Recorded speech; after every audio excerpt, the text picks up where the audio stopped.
I'm Eric Naso with NewsShooter.com. In for review, we have the PD Movie Live Air. This is a follow focus system that's Bluetooth enabled, so it runs off Bluetooth technology. It's nice and small actually, and it doesn't require any external power. So the battery that comes with the motor, comes with two, powers the motor, and the controller is, well, it's charged via USB, so it has a built-in battery. That keeps everything nice and clean, very easy to use, very DSLR or mirrorless camera friendly. Well, speaking of mirrorless camera friendly, you don't even need a cage for it because the motor will mount with its own mount. It's a hot shoe adapter with a 15mm rail mount, so that's kind of nice as well. So no cage, no big rig is required. I mean, of course you can use one if you'd like. All in all, it's a really nice system. Let's go ahead and dive in and take a look at all the features of the Live Air.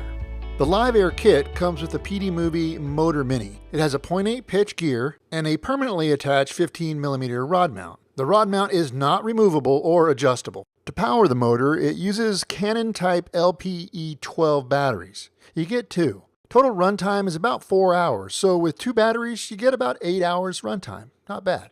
There isn't an on and off switch on the motor. When you push the battery in, the motor turns on. The controller is tiny, as well as the wheel. It makes it easy to use on rigs like maybe a gimbal or on a handle of a tripod. It has a built-in battery and can be charged through USB, either an external battery or just plugged into a smartphone type USB adapter.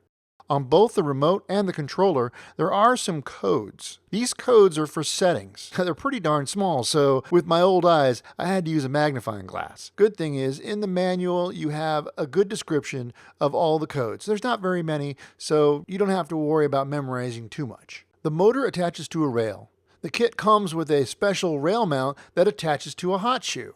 I attach it to this Tilt-A-Cage and it fit perfectly. You don't have to use a cage. It'll fit on your camera's hot shoe as well. You have two options on how to mount the motor. You can go from the top, flip it around, or go to the side. Live Air is a Bluetooth system. Here's how you auto-calibrate the Live Air. Now, I'm having problems with this. It's not always working, so let's just see what happens. You plug in the battery and the motor automatically turns on, so there's no on and off switch. You hold the button in on the remote, and then they come on. Now, I've paired these before, so they should be talking to each other. Now, right now, they're obviously not talking to each other because it's in manual calibration mode right now. So if I want to go ahead and do an auto calibration, I have two options. I can either press this button once and then hold, and then the lens rotates, and it's supposed to go through a whole cycle. So let's see if it does it. Very good. And then it moves a little bit more, and there it goes. So now the lens is auto-calibrated and will go through the range. Now, sometimes, because it worked this time doesn't mean it's always going to work. I've run into this problem. If I say change the lens, do something, whatever, then I go back and I want to calibrate again. If I double punch, like I did before, and watch it calibrate, it will neither not work or keep working. Now, this time it did not work. So it stopped about in the middle of the range of the lens, and it's thinking that it's auto-calibrated, but it's not because it's not covering the entire focus range of the lens. So it stopped at 2.5 feet. So this becomes a bit of a problem. Now, I found that if it just refuses to auto-calibrate, you can just tap on the motor 4 times, 1, 2, 3, 4. That will unlock the lens, or basically the motor. It'll go for free.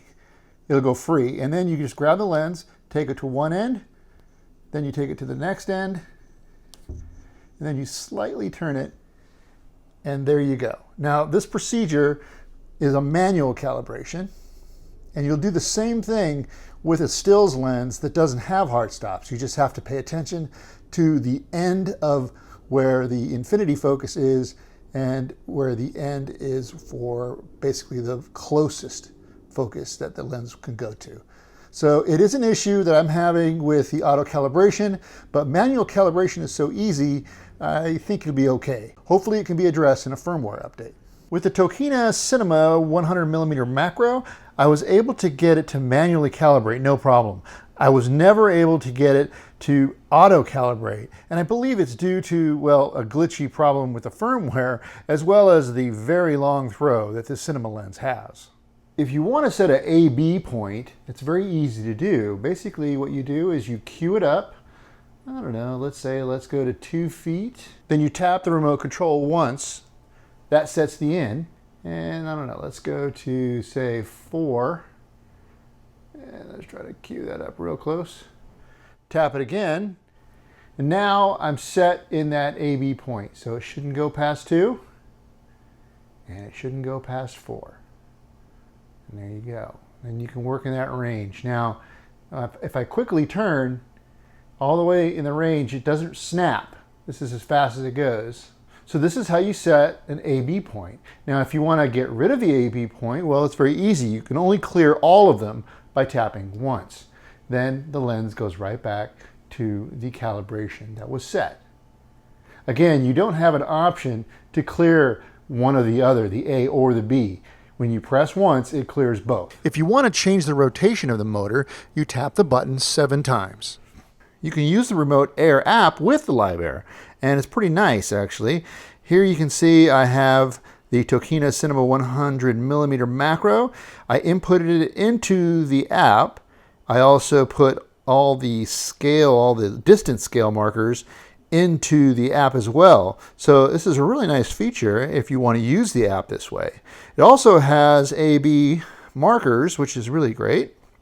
But before I show you that, let me just show you the full range. So here we go. I'm all the way at the end. This is near infinity. And as I move it down, it's all the way past there. Now I'm going to take it to 1 inch. And it's really super close to just being spot on. So it's really nice actually. It's good to have options. So let's go ahead and put a A/B mark. So I'll take it here to at about 5 and put it on A. And then I'll take it to 15 feet. Well, let's just go to 20. Why not? Put a B. So now I'm going to be in that range and that range only.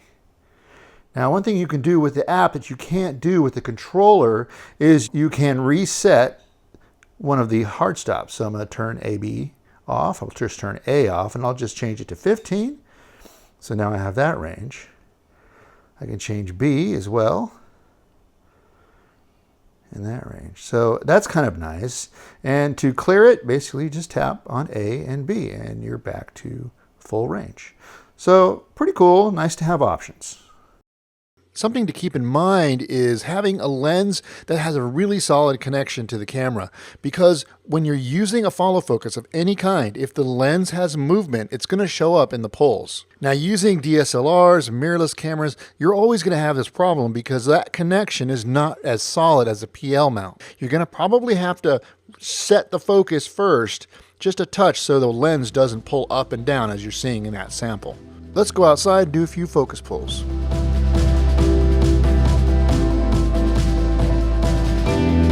I did a lot of A/Bs as well as manual, using peaking on my monitor to make sure I was getting proper focus.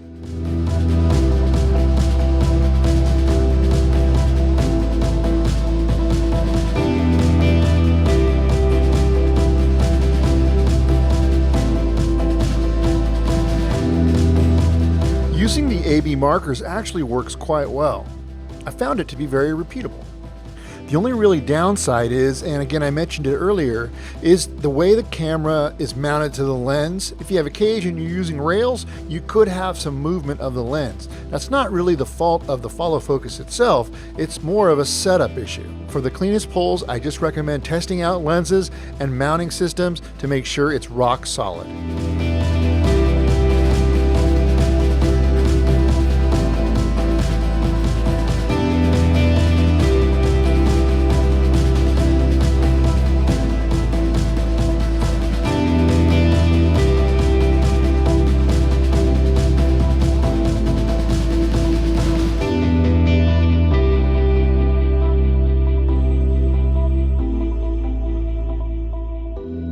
The The PD Movie Live Air is actually pretty nice. Considering it's a Bluetooth device, it didn't have any connection issues while I was using it.